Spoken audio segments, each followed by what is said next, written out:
Blockbuster na Comic Con RS. Galera, tem série gaúcha na Netflix e a gente não sabia. Eu e o Christian estamos aqui com o Tomás Fleck, da Vert Filmes, que ele vai falar um pouco pra gente sobre Horizonte B, uma iniciativa. São 4 episódios de 30 minutos que desde fevereiro tá lá no catálogo e tu não tá olhando, mano. Tu tá perdendo tempo vendo um monte de bobagem lá e tu podia estar vendo isso. Meu velho, em primeiro lugar, obrigado por estar aqui com a gente. O que é Horizonte B? Horizonte B, como tu disse, é uma série de 4 episódios de meia hora, que é um sci-fi infanto-juvenil, que foi criado por mim, pelos meus 2 sócios, o Thiago Rezende e o Gabriel Fatini, e dirigido pelo Emiliano Cunha. A premissa da série surgiu de uma necessidade nossa, assim, a gente queria criar um produto infanto-juvenil, a gente gosta, e a gente queria sempre tratar esse produto levando os jovens muito a sério, e as problemáticas jovens a sério, e não tratar eles de alguma forma leviana ou subestimar a capacidade do jovem de compreender alguma história. A história é muito próxima do que a gente sempre fala, que é uma mistura de Harry Potter e Arquivo X. É um mistério aberto no qual 2 personagens jovens, um de mais ou menos 18 anos, um de 13, entram numa jornada para entender o significado de uma pedra que caiu do céu justamente no dia do enterro do pai deles. Entrando nessa jornada, eles acabam conhecendo outras pessoas que têm muito interesse em descobrir essas pedras e pegar essas pedras para eles. Só que os jovens estão realmente muito próximos dessas pedras e estão muito aficionados querendo descobrir aquilo e guardar aquilo. Então eles enfrentam esses perigos para tentar descobrir o significado daquilo junto com o espectador, que também não sabe o que aquilo pode representar. E essa é a jornada desses primeiros 4 episódios, que talvez não traga tantas respostas quanto o público possa querer, mas que a segunda temporada está sendo desenvolvida para trazer mais respostas agora. Mas aí que tá, aí que a gente quer saber é o seguinte: Netflix por vezes parece tão distante, né? Parece aquela coisa distante e tal. Como é que foi esse contato? Como é que vocês chegaram até lá? Como é que vocês pensaram esse projeto? Como é que foi todo esse relacionamento? Quando a gente pensou o projeto, eu acho que a gente estava, como muitas pessoas, estavam vendo muitas coisas da Netflix, estavam vendo muitas séries serializadas, que tu vê um depois do outro, faz binge-watching, e a gente foi muito interessado, acho que por isso. E a série foi pensada com ganchos um depois do outro para se ver. Terminou o episódio, tem que ver o outro na hora, assim, não é de esperar uma semana para ver o próximo. Então, a gente sempre namorou muito a possibilidade de fazer numa plataforma de streaming, que as pessoas pudessem realmente assistir da forma como ela foi pensada para ser assistida.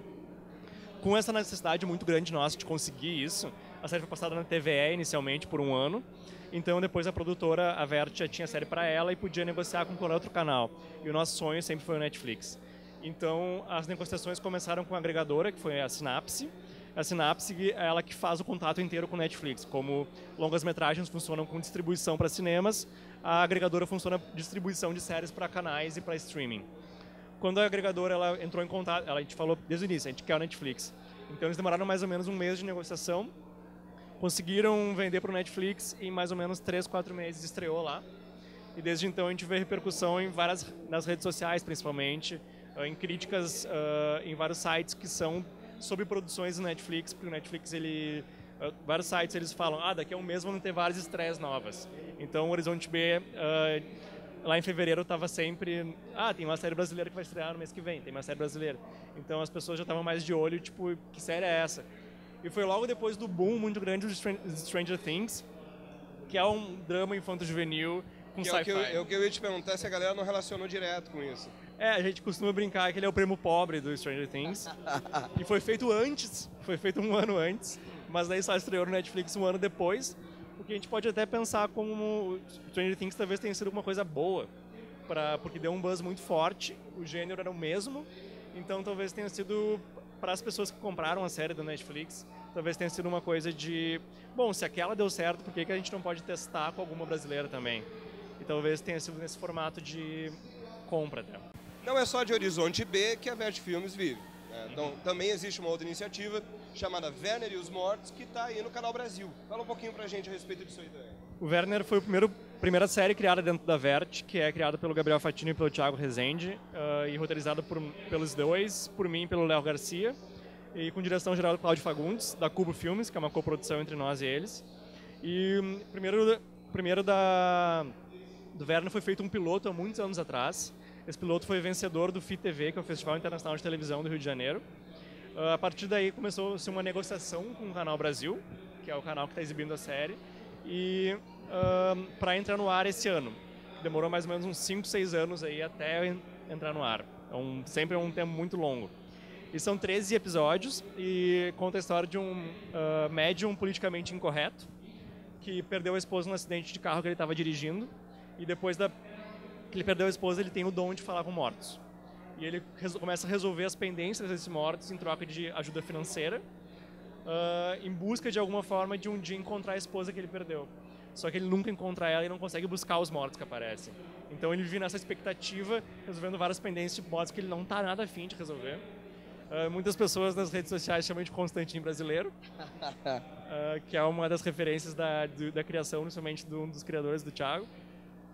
Então, tá no Canal Brasil, acabou de passar agora nesse sábado o último episódio, o 13º, mas estão todos os episódios disponíveis no Canal Brasil Play, da Globosat Play. E o primeiro episódio ele é livre para qualquer pessoa ver, não precisa ser assinante.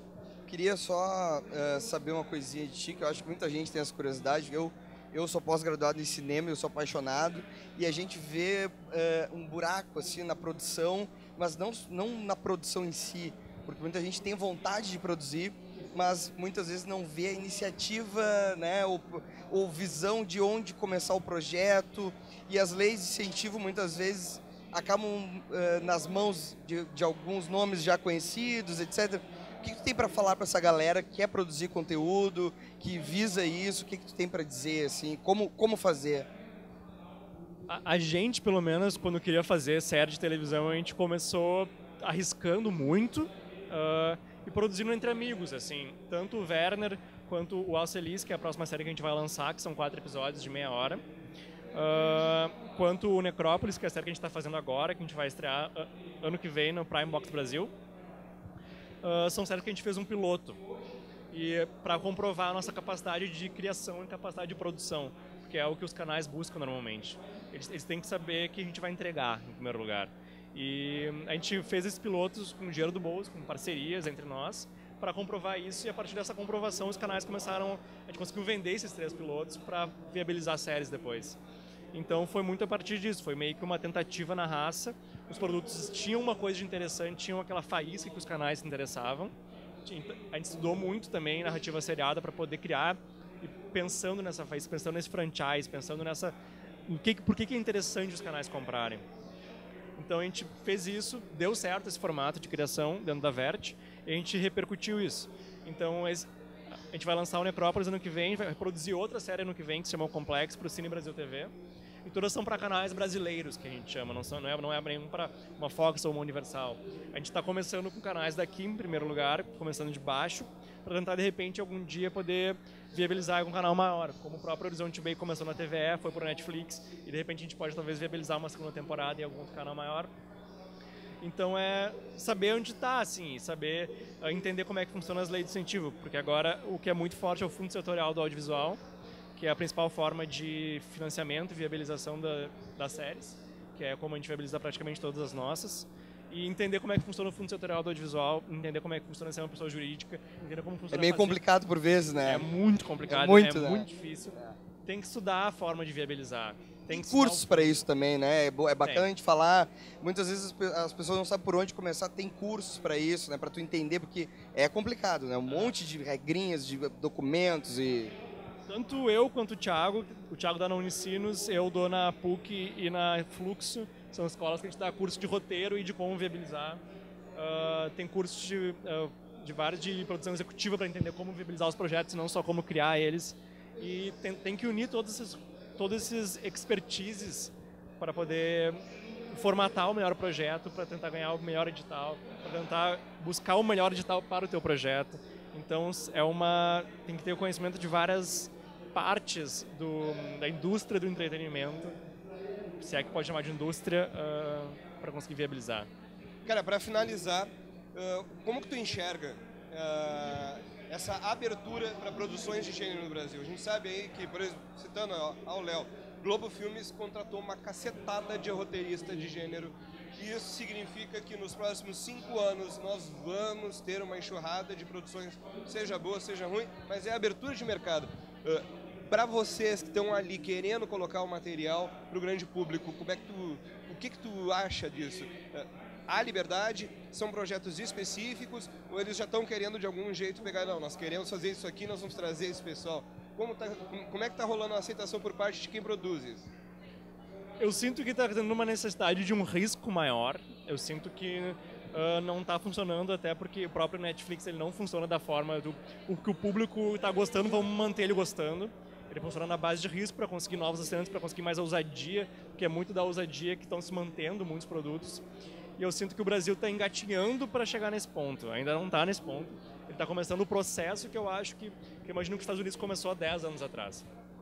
Então, eu sinto que vai chegar lá, eu sinto que está tendo abertura para isso, sinto que os resultados estão sendo mais fortes das coisas que são mais ousadas, estão sendo mais faladas, pelo menos, porque é muito difícil de medir não só a audiência como um ponto realmente importante, e sim a reação das pessoas na internet é uma coisa muito importante.